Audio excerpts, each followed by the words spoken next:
Assalamu Walaikum. Hello friends, how are you? Welcome back to my another video. In this video, I am going to show you how to replace one image with another in PowerPoint. Let's get started. Firstly, you have to open your Microsoft PowerPoint presentation.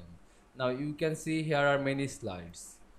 Now I go a picture slide. Now select this picture and go to picture format. Now click this change picture.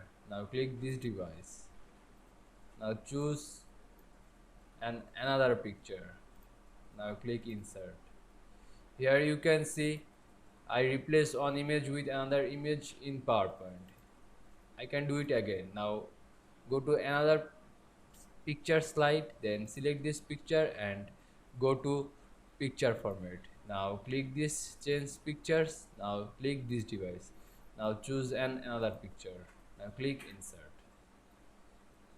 Here you can see I replaced one image with another in PowerPoint very easily.